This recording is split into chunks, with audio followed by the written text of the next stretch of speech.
Y'all, 28 years later has risen from the apocalyptic ashes, and I am happy to report it did not disappoint. This was my most anticipated movie of the year, and as someone who worships at the altar of 28 days later and 28 months later, this new chapter made me rage sob, smile, scream, and stare at the screen like, welcome fellow Stardust. Are you ready for a scare?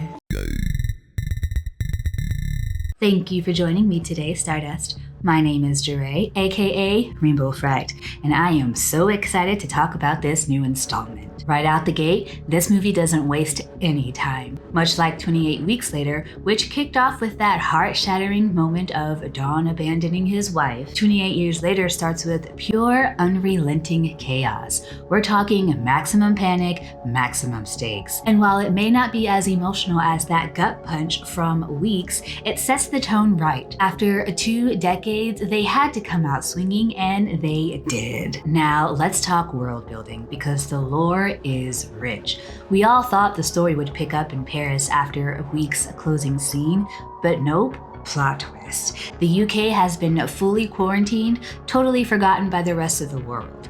Infected and uninfected are now coexisting in a warped, broken society, and I was living for the dystopian grime of it all. The atmosphere here is militarized and relentless. It's no longer just about the infected. It's about survival under control, surveillance, and fear. A second monster might just be the government trying to contain the virus, not just the virus itself. Now in years, these folks are turning fast. In days, the infection spread in like 10 to 20 seconds. Weeks was a bit faster, but here, it is instantaneous. You blink and someone's already ripping your face off. The virus has clearly mutated. It's aggressive, immediate, and brutal. And then there's the alphas. These badasses are stronger, smarter, and literally tearing people's heads off with the spine still attached. God, yes, it's so violent. It's kinda cute. Danny Boyle, my king, you made some brilliant choices. The iPhone cinematography, a risk that paid off. This franchise started with the digital Canon camera, gritty and raw. Weeks went full cinematic with that gorgeous 35mm look. But now, with 28 years later, we get this hybrid style that captures both realism and chaos. Oh, and that 8-20 iPhone rig for kill shots? What absolute fun. The movement, the impact, it felt like I was right there, dodging infected blood spray. Now, our lead Spike? Phenomenal. He carried this film on his back with ease. Watching his transformation is a chef's kiss. We follow our main threads, Spike and his family, Jimmy's subplot, the mysterious fire in the distance, and the war against the infected. That might sound like a lot, but it all flows seamlessly, especially knowing this is the start of a new trilogy. Garland and Boyle really said, "We're back, baby." And it gave us rich storytelling with moments to breathe without dragging the pace. And the landscapes, breathtaking. One scene in particular, when we're introduced to an alpha near this giant haunting tree, had my stomach in knots. I knew in that moment we were getting something familiar but elevated. This film gives us the chaos we've been craving, but also expands the lore in a way that feels natural and earned.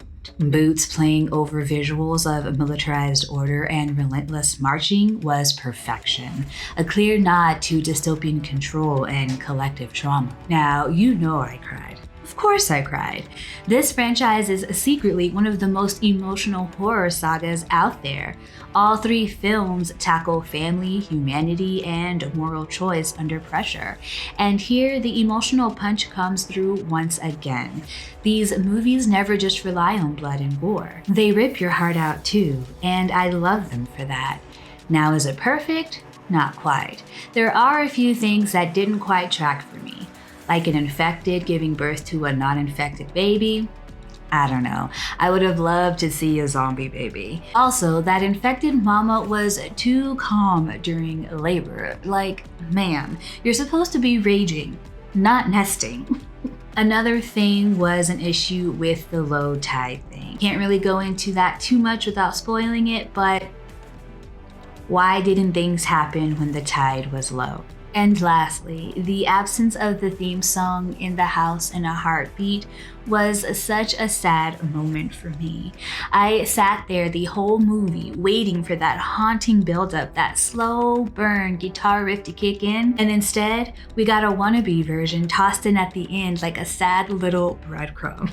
I get it, we're in a new era with new characters and a darker tone, but come on.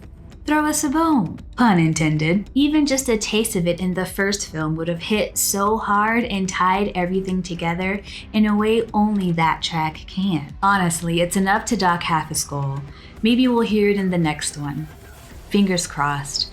So while I want to give this one a perfect score like I did the previous two films, I'm gonna dock it slightly for the lore gaps, weird logic moments, and missing theme song. But trust, it's a banger. 28 years later earns 4 Rainbow Skulls out of 5, and I cannot wait for the next installment, directed by Nia DaCosta, scheduled to come out January of 2026. This franchise is a gift that keeps on bleeding. Well, thank you again for joining me today, fellow Stardust. I appreciate you being here with me. If you'd like to see my reaction to watching the film Shocker, sign up to become a patron. Once you have an account, you'll have access to exclusive content, access to my Discord, and monthly movie nights. And if you haven't already, go ahead and hop on the Rainbow Fright freight train and hit that subscribe button along with the notification bell. That way you'll get notified every time I upload a new video. Until next time, Stardust. Peace.